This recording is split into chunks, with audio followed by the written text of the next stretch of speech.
मेरा नाम है शिवम मिश्रा और आप देख रहे हैं एसकेएम योगा। पिछले वीडियो में हम लोगों ने पातंजलि योग दर्शन के संदर्भ में बहुत सारी बातें की और आज हम लोग उसी व्यवस्था क्रम को आगे बढ़ाएंगे। साधन पाद के कुल 20 श्लोकों का वाचन 2 वीडियो के माध्यम से मैंने ऑलरेडी कर दिया है। समाधि पाद का संपूर्ण वाचन हो चुका है। अब आगे साधन पाद में हम लोग कंटिन्यू करेंगे। 21वां जो श्लोक है, तत् अर्थ एव दृश्यस्य आत्मा, यानी तदर्थ एव दृश्यात्मा। ये जो श्लोक है, इस श्लोक का अर्थ 20वें श्लोक से कंटिन्यू करता हुआ है। यानी जो 20वां श्लोक था, दृष्टा दृश्य मात्र शुद्धो अपि प्रत्यानुपश्य, यानी कि जो दृष्टा और दृश्य की बात की जा रही थी, उसी उसी संदर्भ को आगे बढ़ाया जाता है। तदर्थ एव दृश्य से आत्मा, यानी कि इसके विषय में देखिए, महर्षि पतंजलि ने आत्मा, पुरुष, प्रकृति, इन सारे सिद्धांतों का वाचन एक साथ करना शुरू किया। क्यों? क्योंकि ये अब आगे आने वाले थोड़े ही समय में अष्टांग योग को लिखने वाले हैं। यानी कि अभी हम लोग 21वें श्लोक पे चल रहे हैं। आपको इन्हीं 10 श्लोकों के अंतराल में आप देखेंगे कि अष्टांग योग से आपका परिचय हो जाएगा 20वें से लेकर 30वें श्लोक के मध्य में। लेकिन उसके लिए उसके पूर्ववत प्रकृति, दृष्टा, इन सारे विषयों में बात होती है। इसमें इस तदर्थ एवं दृश्यात्मा, दृश्य से आत्मा, इसका अर्थ है जो दृश्य है उसका स्वरूप उस दृष्टा के लिए, यानी दृश्य जो जो आत्मा है उसका स्वरूप बेसिकली किसके लिए? उस दृष्टा के लिए है, उस ईश्वर के लिए है। चेतना से लेकर इंद्रियों तक प्रकृति के गुण को और आत्मा को अपनी वास्तविक पहचान कराने में ये सहायक होते हैं। कौन सहायक होता है? जो प्रकृति का गुण होता है उसमें चेतना चेतना को यदि सहायता चाहिए तो उसमें इंद्रियों के विषय में बात की है कि वो बहुत सहायक होती हैं। और ये जो समस्त जगत है ना, वो उसकी वस्तु क्या है? वो कारण युक्त है। और आत्मा अपनी वास्तविक स्वरूप को जाने, पहचाने, उससे मिले, उसके साथ एकाकार हो जाए, यही हर विषय वस्तु का, जितने भी सिद्धांत हैं, चाहे वो जितने उपनिषद हो, चाहे वो वेद हो, उन सब का मूल उद्देश्य यही है। और इसी बात को यहाँ पे महर्षि पतंजलि ने आगे किया है। अगला श्लोक है 22वां श्लोक। 22वां श्लोक जो है वो कृतार्थ प्रति नष्टम नष्टम तदन्य साधारणात् तत्वात्, इस संदर्भ से है। देखिए, एक मैं बात आपको इसके पूर्व बता दूं कि जब आप महर्षि पतंजलि को पढ़ेंगे तो आप देखेंगे कि ये हर विषय वस्तु को एक तरफ से लेके नहीं जाते हैं। वो चाहते हैं कि मूल पॉइंट जो हो उसके पॉजिटिव एस्पेक्ट को आप जाने, उसके पूर्ववत में आप उसके तमाम बाधाओं को जान लीजिए। हर श्लोक के शुरुआत में आप देखेंगे, या जो भी श्लोक, जिस मूल श्लोक तक उन्हें पहुंचना है महर्षि पतंजलि को, उसके पूर्ववत में बाधाएं बहुत बताई गई हैं। उसके उसके उपाय बताए जाते हैं। जैसे अगर आप देखेंगे पिछले उसमें पिछला जो लेसन था समाधिपाद, उसमें चित्त से संबंधित बहुत सारी बाधाएं, उसका वर्णन किया गया। उसमें उसमें बहुत तरीके के विक्षेप बताए गए, चित्त विक्षेप के अंतराय बताए गए। और फिर ये बताया गया कि किस प्रकार से मुदिता और उपेक्षा वाली जो सिद्धांत के तहत आप देखते हैं, वो सिद्धांत आप प्राप्त कर सकते हैं, जो चित्त प्रसादन का उपाय आता है। ठीक इसी प्रकार से यहाँ पे भी अष्टांग से पहले तमाम बातें बताई गई, अष्टांग योग के पहले, कि आप निसंदेह ईश्वरीय प्राप्त करने के लिए, यानी कि उस ईश्वर तक पहुंचने के लिए हो सकता है कि आपको समय लगे, है ना। उसका स्वरूप जानने के लिए आपको ये जानना होगा बहुत अच्छे तरीके से कि आप उस ईश्वर के मार्ग के जो भी बाधक तत्व हैं, उसमें हो सकता है कि इंद्रियां आपकी बाधाएं क्रिएट करें। लेकिन ऐसा भी संभव है कि यदि आप उन इंद्रियों के बिना जानने की कोशिश करेंगे तो वो एक एक बड़ा मार्ग होगा। तो आपको उन इंद्रियों को अपने पक्ष में करना होगा। अगला श्लोक आता है कि कृतार्थम प्रति नष्टम नष्टम तत अन्य साधना तत्वात्, तदन्य साधना तत्वात्।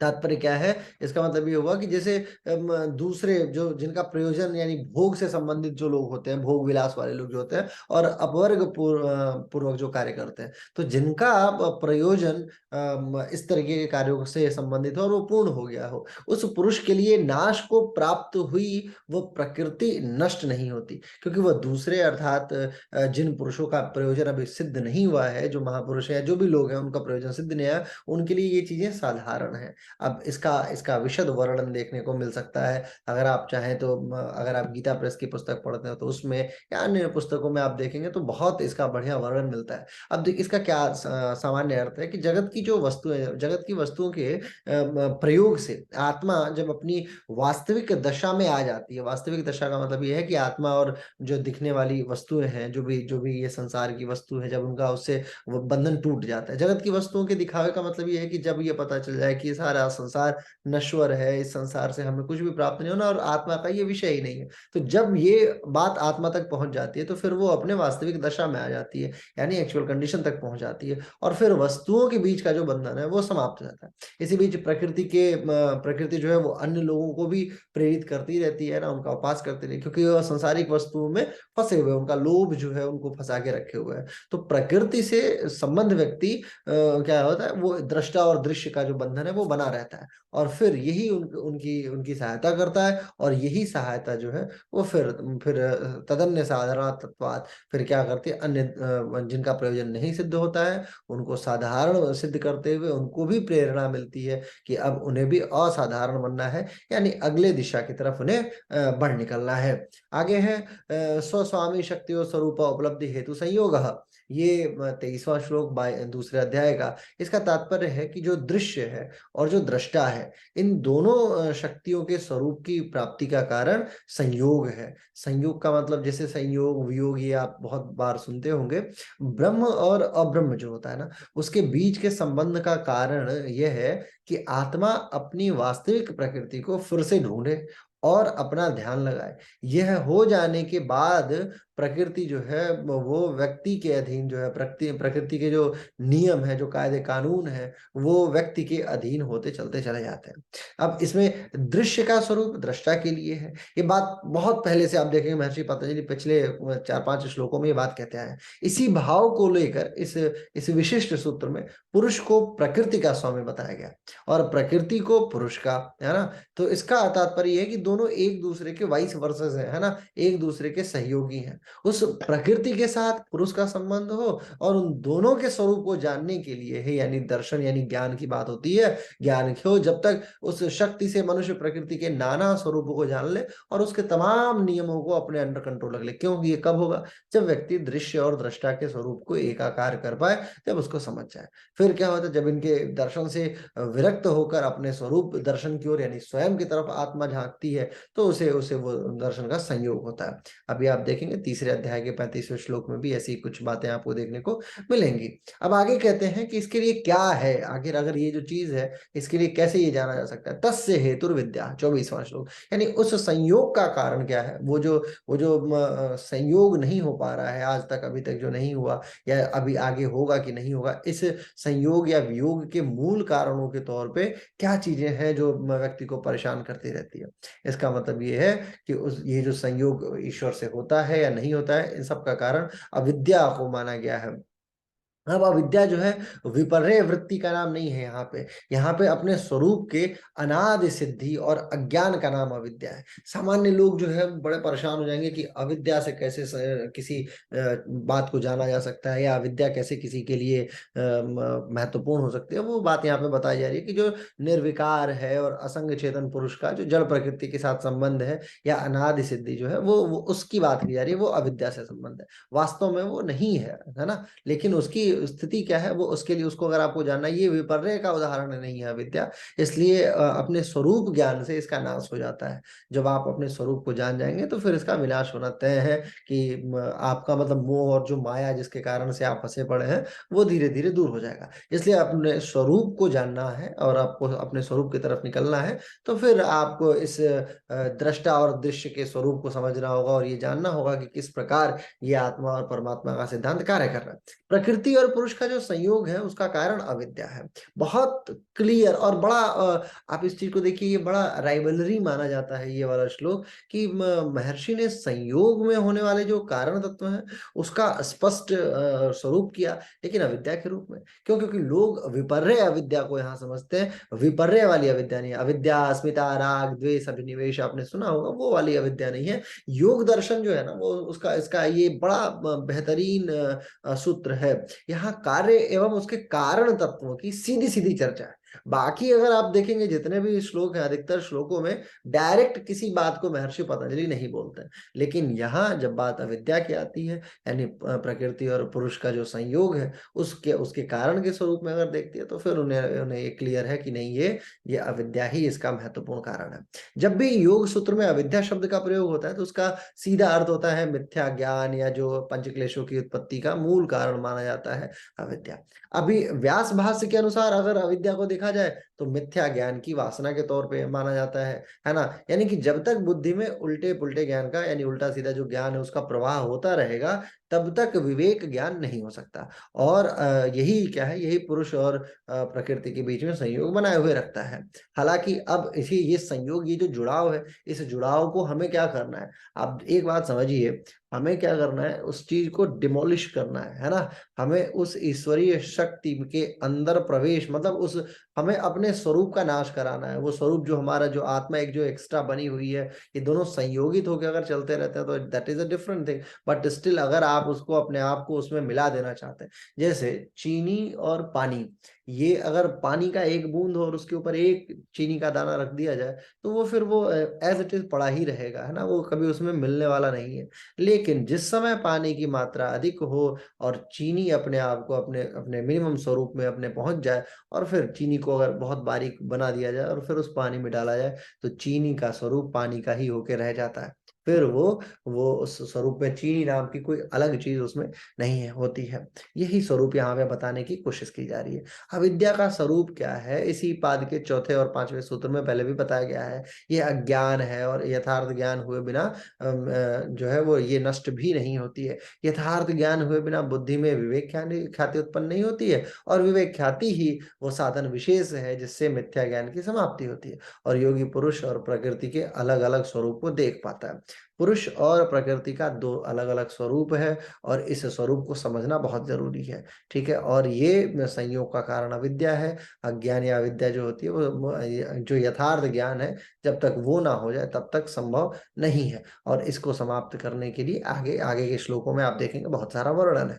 मैंने इस श्लोक पे इतना बल इसलिए दिया क्योंकि ये श्लोक बहुत सारे लोगों को कंफ्यूज कर देता है कि आखिर ये विद्या है कि अविद्या है। क्यों? क्योंकि आप श्लोक पढ़ेंगे तो इसमें आता है तस्य हेतुर्विद्या। अब इसका कई बार ऐसा एक्सप्लेनेशन देखने को मिलता है, तस्य हेतु विद्या, इसका मतलब ये होता है उसके लिए विद्या जरूरी है। सामान्य अर्थ ये हो गया, लेकिन इसमें जो र लग जाता है, एक मैं बनारस हिंदू यूनिवर्सिटी में एक लेक्चर हो रहा था, एंशियंट पॉलिटिकल थॉट से संबंधित एक वक्ता थे, बड़े शानदार पांडे जी, उन्होंने बड़ा अच्छा वक्तव्य दिया। तो वो ये बताते हैं कि साउथ की कुछ किताबें हैं जहाँ पे ये हेतुर्विद्या शब्द नहीं है, हेतु विद्या है। तस्य हेतु विद्या, यानी उसके लिए विद्या आवश्यक है। और जो नॉर्थ के शास्त्री हैं वो ये बताते हैं तस्य हेतु विद्या, यानी कि तस्य हेतु विद्या, यानी उसका उसका कारण है अविद्या।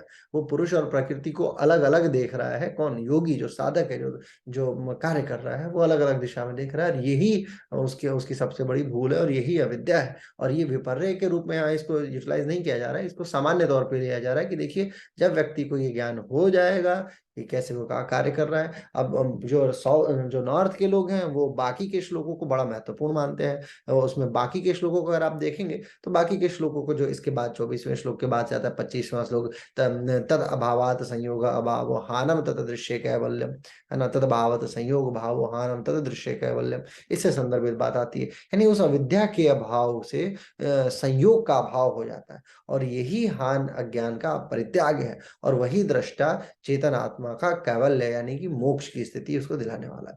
तो तद भावात संयोग भाव हान तद दृश्य कैवल्यम, तत् का मतलब उसका। अब चूंकि यहाँ पे अगर महर्षि पतंजलि अविद्या या विद्या लिख दियोगे, विद्या भावात संयोग भावो हानव तदृश्यो कैवल्यम, अगर सोचिए ये होता तो कोई कोई फिर इसमें, इस श्लोक में, पिछले श्लोक में 24वें श्लोक में कोई राइवलरी नहीं आती। लेकिन यहाँ पे तत् कह दिया, यानी उससे संदर्भित उसको कर दिया। अब उसका मतलब नॉर्थ वाले उसको विद्या मानेंगे, साउथ वाले उसको, नॉर्थ वाले अविद्या मानेंगे, साउथ वाले हो सकता है विद्या मान लें, लेकिन मूल तौर पर इसको अविद्या के तौर पर ही देखा जाता है।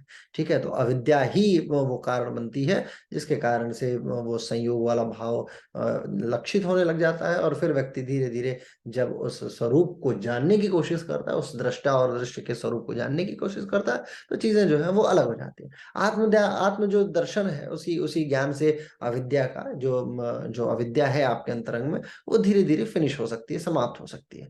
जब अज्ञान जनित संयोग भी अपने आप समाप्त हो जाता है, फिर पुरुष का प्रकृति से कोई संबंध नहीं नहीं बचता है और वो उसके जन्म, मरण, संपूर्ण दुःख संपूर्ण चीज़ों का हमेशा-हमेशा के लिए अभाव हो जाता है और पुरुष अपने स्वरूप में स्थित हो जाता है। यही कैवल्य है, यानी यही सर्व कैवल्य का मतलब होता है एब्सोल्यूट यूनिकनेस, एब्सोल्यूट लोनलीनेस कह सकते हैं आप। तो वो परम सत्ता में फिर वो स्थापित हो जाता है।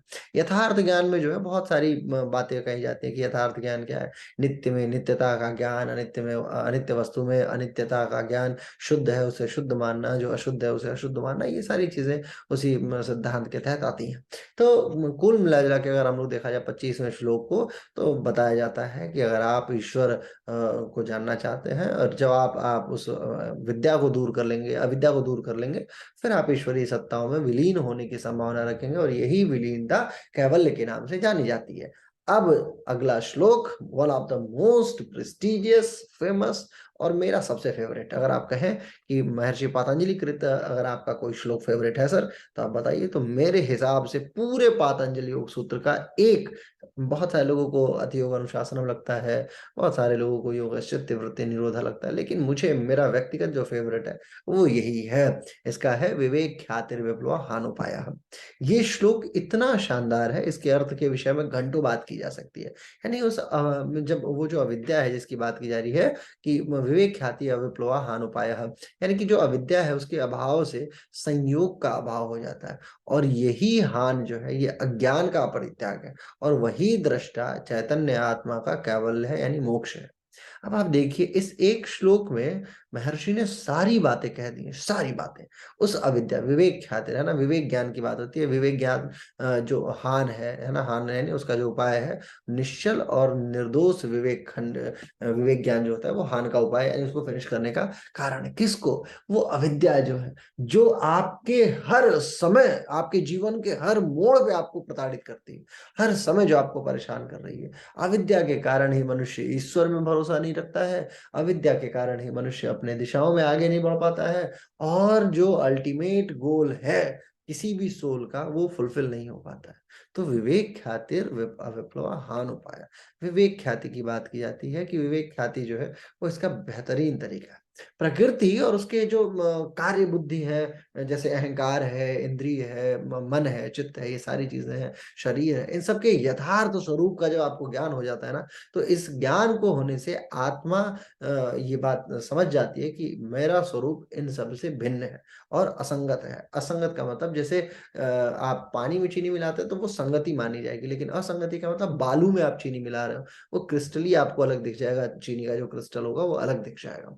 तो वो बात आत्मा को जब पता चल जाती है और आत्मा जब इस बात को समझ लेती है कि इससे उसका कोई संबंध नहीं है, तो वो ये बात जान जाती है कि पुरुष के स्वरूप का, यानी जो यथार्थ ज्ञान है, वो पुरुष के स्वरूप का ज्ञान कराएगा कालांतर में और फिर हम उसके साथ एकाकार हो जाएंगे। इसे विवेक ज्ञान कहा जाता है।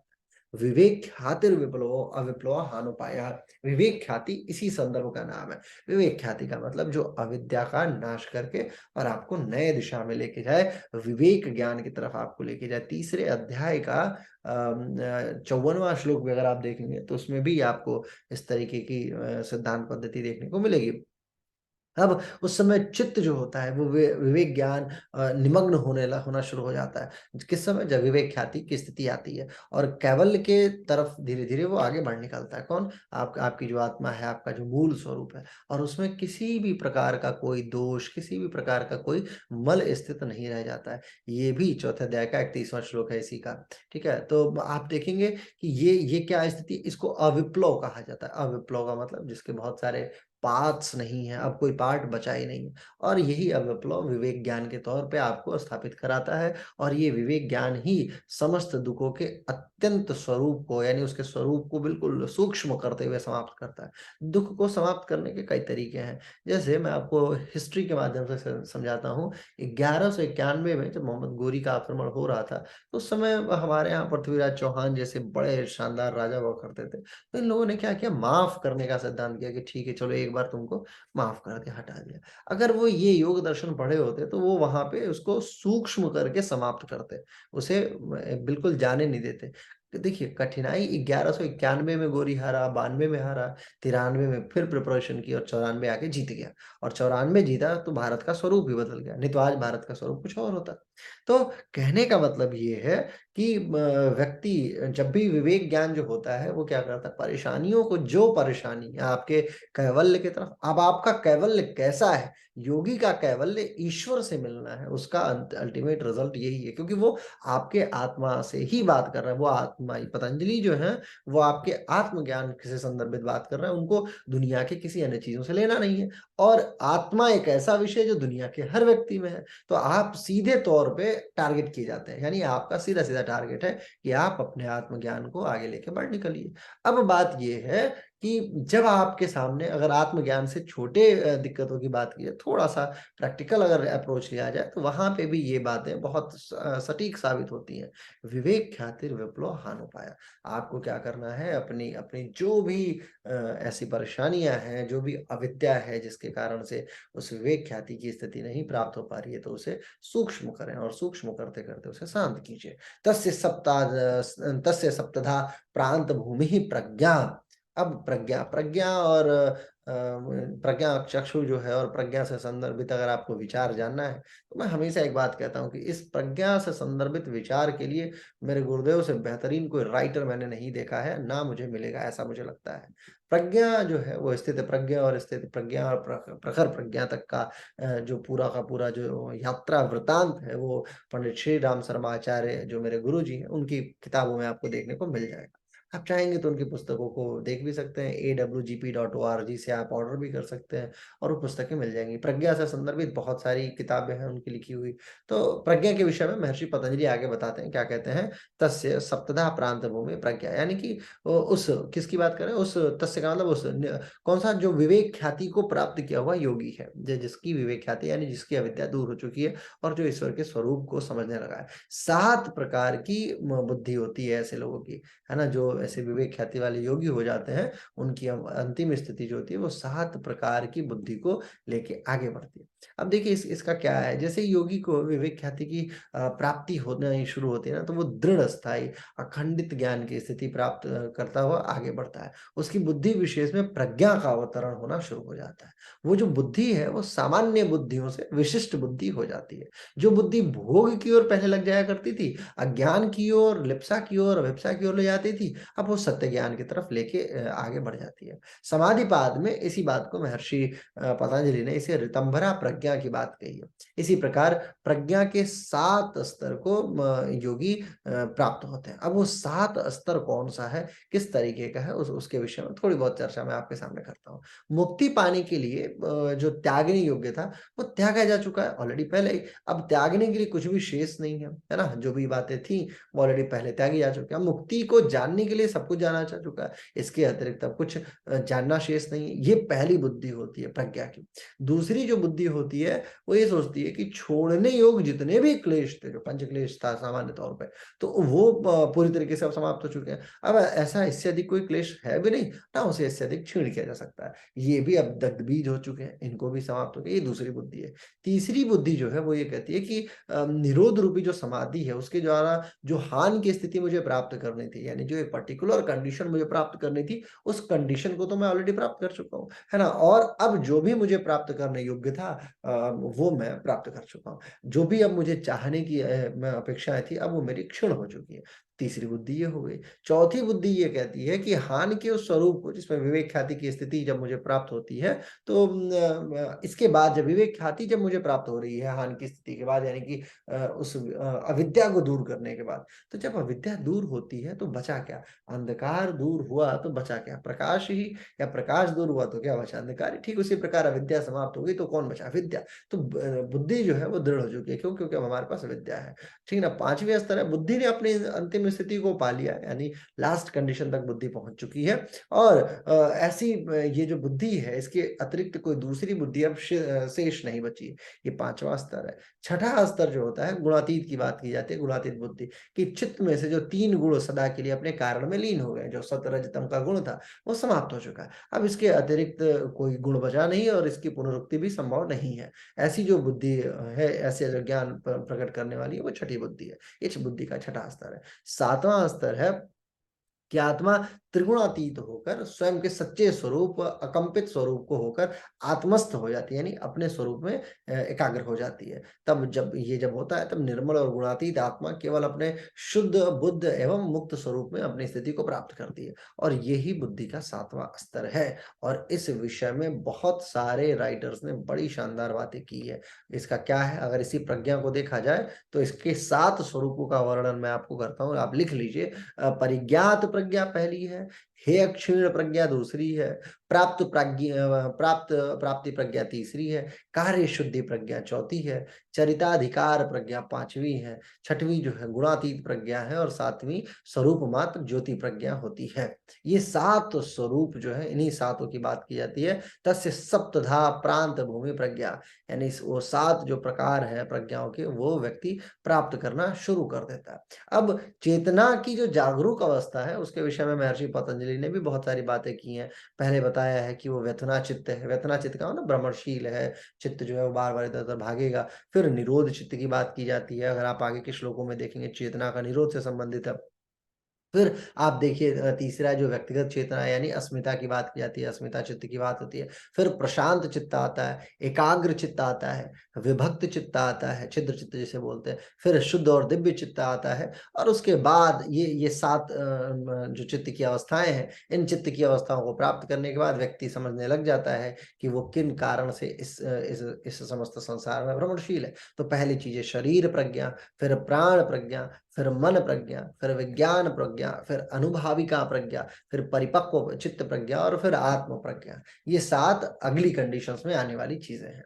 तो कुल मिला के महर्षि पतंजलि ने बताया 7, लेकिन आप अगर महर्षि पतंजलि के योग सूत्र को पढ़ेंगे तो आप देखेंगे कि इसमें है 21 प्रज्ञाएं छुपी हुई, 21 विषय वस्तु जो छुपा हुआ है। और यही आपका बेस बनाता है किसका, अष्टांग योग का। और अष्टांग योग के लिए फिर आगे बोलते हैं कि योग अंग अनुष्ठानात अशुद्धि क्षय ज्ञान दीप्ति अविवेक ख्याते है। आगे की बात है कि योग के विभिन्न अंगों का अनुष्ठान से, जो भी योग का अंग है उसके विभिन्न अंगों के अनुष्ठान से अपवित्रता के नाश होने पर ज्ञान का प्रकाश विवेक ख्याति पर्यंत हो जाता है। और ये भी बहुत महत्वपूर्ण है, क्यों, ये सब बेस बना रहे हैं। कोई प्रकट होने वाला है, कौन प्रकट होने वाला है, अष्टांग योग। बताया जाता है साधन पाद के सारे सूत्रों को अगर आप देखें तो उसमें शुरुआत में शुरुआती जो 25-26 तक श्लोक है, उसमें कैवल्य पर्यंत की बात की जाती है ना, किस प्रकार से वो कैवल्य प्राप्त कर सकते हैं इसकी बात की जाती है। किस प्रकार क्लेशों का उदय होगा, किस प्रकार वो अपने जन्म मरण में फंसता हुआ व्यक्ति पहुंचेगा, अविद्या इत्यादि विवेक ख्याति होते हुए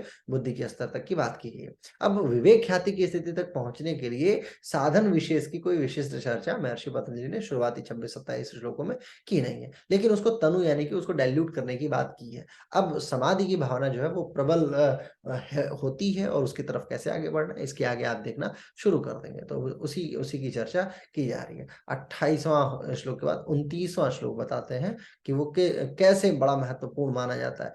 अगर आप देखेंगे 28वां जो 27वां श्लोक था, 28वां श्लोक था कि योगांग अनुष्ठान शुद्ध है, ज्ञान ज्ञान दीप्तिर विवेख्यात है। यानी कि आगे जो बताए जाने वाले 8 योग हैं उनका अनुष्ठान करने से, उनको आचरण में जब आप लाना शुरू कर देंगे तो चित्त में मल का अभाव हो जाएगा, और वो सर्वथा निर्मल हो जाएगा, और उस समय योगी के ज्ञान का प्रकाश विवेक ख्याति की तरह प्रत्यक्ष हो जाएगा, और फिर उसका उसका विवेक जो है वो आगे बढ़ निकलेगा। उसका मार्ग क्या है, उसके लिए अष्टांग योग आपको समझना होगा, और यही शुरुआत है अष्टांग योग की। यहीं पे सबसे पहले हमारा प्रिय, और चूंकि हम सभी लोग अष्टांगी हैं इसलिए अष्टांगी होने के नाते ये श्लोक आता है, और ये है हमारी लाइफ लाइन। यम नियम आसन प्राणायाम प्रत्याहार धारणा ध्यान समाधि और अष्टांगानि, यही है वो 8 अंग। यम नियम आसन प्राणायाम प्रत्याहार धारणा ध्यान और समाधि, ये 8 योग के अंग हैं। अब अगर इनका वर्णन किया जाए तो घंटों में इसी एक श्लोक पे बिता सकता हूँ, कई घंटे, बट स्टिल आप इसका सामान्य अर्थ अगर आप देखते हैं तो योग के 8 अंगों के विषय में आपको बताया गया है। क्योंकि हमें 30वें श्लोक तक पहुंचना है, 30वां श्लोक यही है। आगे अहिंसा सत्य आस्ते ब्रह्मचर्य परिग्रह यमा, और इन्हीं के बारे में अब आगे का पूरा पूरा वर्णन होता चलता चला जाएगा। अष्टांग योग का वर्णन होगा और किस प्रकार अष्टांग योग महत्वपूर्ण है उसके विषय में हम लोग जानेंगे। तो अगले वीडियो का इंतजार करें, अगले वीडियो में मैं आपको बताऊँगा अष्टांग योग के बारे में। वैसे तो इसका बहुत बड़ा डिस्क्रिप्शन किया जा सकता है, बट स्टिल हमें थोड़ा-सा इसे कंट्रोल करके करना होगा। नहीं तो अष्टांग योग पे बोलते-बोलते मैं कितनी बार मैंने इस पे वीडियोज़ बनाए हैं और कितनी बार घंटों, एक बार ऐसा हुआ था कि मैंने नोएडा में बड़ी-सी टीवी है, तो उस जो एजुकेशन वाली टीवी होती है, तो उसपे मैं पढ़ाते-पढ़ाते एक श्लोक था अथियोग अनुशासनम, उसपे पता नहीं कब 1 घंटा 20 मिनट 25 मिनट हो गया। वो वीडियो यूट्यूब पे है। आज के 2-3 साल पहले मैंने वो वीडियो बनाई थी, 2 साल पहले या 1 साल पहले आप देखेंगे, 1.5 साल पहले। वो वीडियो आपको दिख जाएगी पीछे अगर आप जाके देखेंगे तो। तो वो एक ही श्लोक मेरा पूरा 1 घंटा या 1.5 घंटा बिता दिया था। तो यही स्थिति है इस समय की और वास्तविकता भी यही है कि इन श्लोकों में बहुत जान है। पतंजलि के एक-एक श्लोक में बहुत ताकत है। तो आप भी महर्षि पतंजलि के पातंजलि योग दर्शन का अनुभव लीजिए, थोड़ा बहुत पढ़ते रहिए। कुछ चीज़ें हो सकता है कि कभी ठीक दिशा में आगे बढ़ निकलें, कभी कुछ और मिल जाए, कभी कुछ और मिल जाए। मैंने जितनी बार पातंजलि पढ़ा है, हर बार मुझे कुछ ना कुछ नया ही मिलता जाता है। तो बस आज की वीडियो में इतना ही। बहुत-बहुत आभार, धन्यवाद। नमस्कार, अगला वीडियो मैं बनाऊँगा जल्दी, फिर उस वीडियो में आप देखिएगा। धन्यवाद।